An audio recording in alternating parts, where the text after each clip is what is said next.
नमस्ते बच्चों। Class 12th के सभी बच्चे जो वीडियो देख रहे हैं, अभी मैं देख रहा हूं कि वीडियो देखने में शुरुआत में तो आपने बड़ा अति उत्साह दिखाया। अब धीरे धीरे आपका उत्साह कम हो रहा है। उसमें आपका भी दोष नहीं है। लॉकडाउन का माहौल चल रहा है, स्कूल का माहौल है ही नहीं। स्कूल आप आते, रोज पढ़ाई होती, आपको प्रश्नोत्तर मिलते, कॉपी बनानी पड़ती, प्रश्नों के उत्तर याद करके आने पड़ते, फिर हमारे से डांट भी खानी पड़ती। ये तमाम बातें होती। आप कक्षा 12वीं के स्टूडेंट हैं, अब आप बड़े हो गए, मैच्योर्ड हो गए। ये बात आपको खुद को समझनी पड़ेगी कि समय किसी के लिए नहीं रुकता। समय बड़ी तेजी के साथ भागता है और इस समय को पकड़कर जो भी व्यक्ति चलता है वो जिंदगी में सफल होता है। यहाँ पर थोड़ा सा मेरा विनम्र आग्रह है कि अपने उत्साह को कम ना करें, क्योंकि हम इतना बड़ा बोझ तो आपके ऊपर डाल नहीं रहे हैं कि एक एक दिन में 4-4, 10-10, 20-20 वीडियो डाल रहे हैं।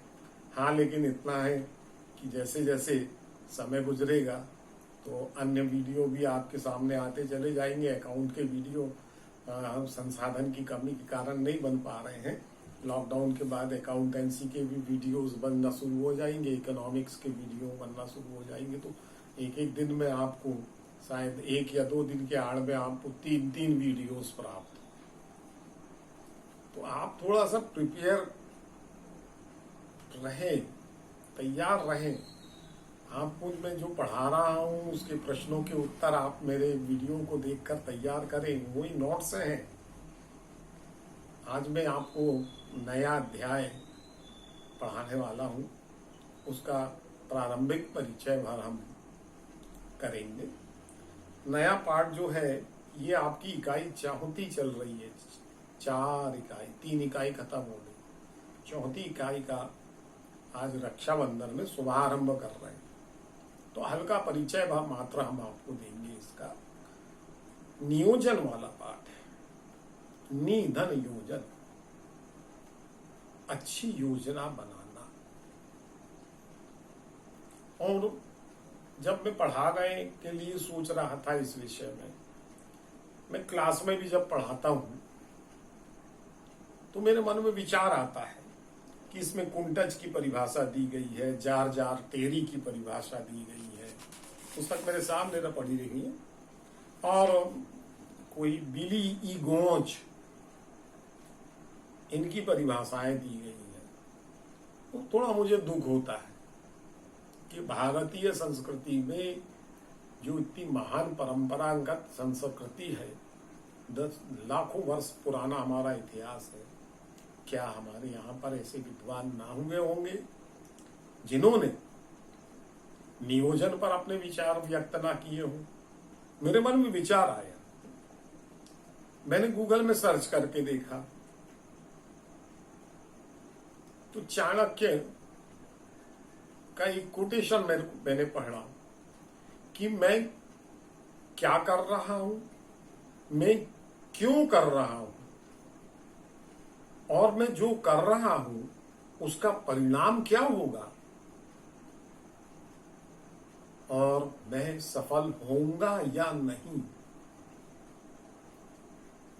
मनुष्य को हमेशा कुछ करने के पहले इस पर विचार करना चाहिए। ये हमारे यहाँ के विद्वान जो हैं, चाणक्य कहते। कबीरदास जी का एक दोहा आप लोगों ने सुना होगा, बिना विचारे जो करे सो पाछे पछताए, काम बिगाड़ो आपनो जग में होत हसाए। कि बिना सोचे विचारे जो व्यक्ति काम करता है तो काम बिगाड़ो आपनो, खुद का काम तो बिगाड़ ही लेता है, और जग में होत हसाए, और जग में हंसी का पात्र बनता है। बिना सोचे विचारे कोई भी कार्य जब हम करते हैं तो असफलता होगी। तो ऐसा नहीं है कि हमारे हिंदुस्तान की महान धरा में विद्वानों की कमी हो। संकलन नहीं हो पाया, ये अलग बात है। कई वर्षों से पुस्तकें चल रही हैं, ये अलग बात। नहीं तो हमारे यहाँ के भी ऐसे ऐसे प्रकांड विद्वान हैं जिन्होंने इन सब विषयों पर अपने खुलकर विचार व्यक्त किए हैं और कहीं बेहतर और बहुत अच्छे विचार व्यक्त किए। फिर भी चूंकि हम पढ़ाई कर रहे हैं तो इसमें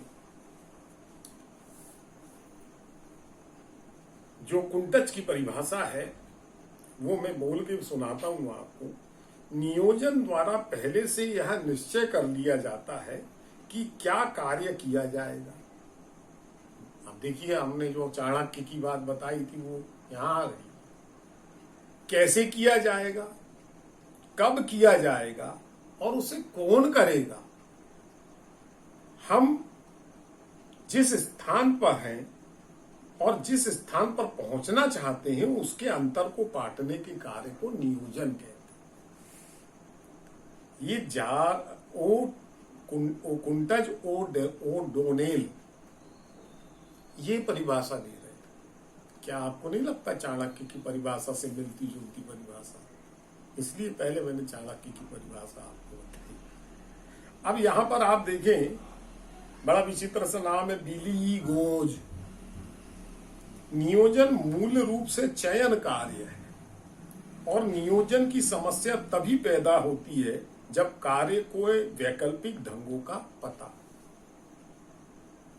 यहां गोज साहब जो है ये कहना चाह रहे हैं कि जब हम कोई एक कार्य को करते हैं तो उस कार्य को कैसे करेंगे, इसकी अनेकों विधियां हो सकती हैं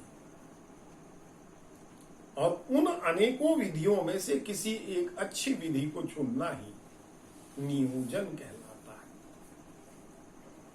माने कुल मिलाकर यदि हम नियोजन वाले चैप्टर में देखें तो नियोजन एक बौद्धिक प्रक्रिया है जिसमें भावी घटनाओं का पूर्वानुमान लगाया जाता है और यह निर्धारित किया जाता है कि हमारे फैक्ट्री का जो लक्ष्य है उसको प्राप्त करने के लिए हम कौन सा रास्ता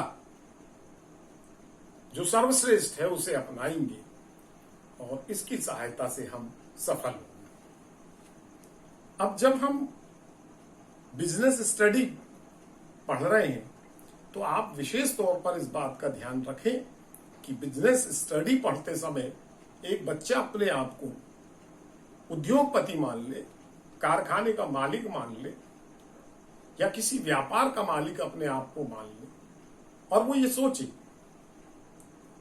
कि ये मेरे जीवन में काम आने वाली चीज है, आगे चल के मेरी नौकरी नहीं लगी तो ये मैनेजमेंट में जो सीख रहा हूं ये मैनेजमेंट मेरे भविष्य में मेरे काम आएगा। ये यदि सोचकर वो पूरे इस बिजनेस स्टडी को पढ़ता है तो मैं नहीं समझता कि उसे रटना पड़ेगा, केवल पॉइंट से याद करने पड़ेंगे उसे और बड़ी आसानी से उसे पूरी बिजनेस स्टडी समझ में आएगी। क्योंकि आज रक्षाबंधन का त्योहार है, आप उस त्योहार में उल्लासमय रूप से उसमें आपने पार्टिसिपेट किया होगा, आनंद उठाया होगा। मिठाइयाँ खाने को तो खैर घर की मिली होंगी, बाहर की मिठाइयाँ तो मिली नहीं होंगी। तो इतना ही आज मैं आपके इस वीडियो में दे पाऊंगा। कल से फिर हमारा वीडियो निरंतर आना शुरू हो जाएंगे और चूंकि 3 अध्याय आपने पढ़ लिए हैं ना, तो अब आसानी से बाकी सारे अध्याय आपके समझ में आ जाएंगे। ये आपका 16 नंबर का खत्म हो चुका है चैप्टर, अब ये नया चैप्टर शुरू हो गया है। ठीक है, धन्यवाद। पसंद आए तो लाइक करिएगा, पसंद ना आए तो लाइक मत करिएगा, पसंद आए तो सब्सक्राइब करिएगा और ना आए तो सब्सक्राइब भी मत करिएगा। ये तो विद्यादान है हमारी तरफ से। धन्यवाद।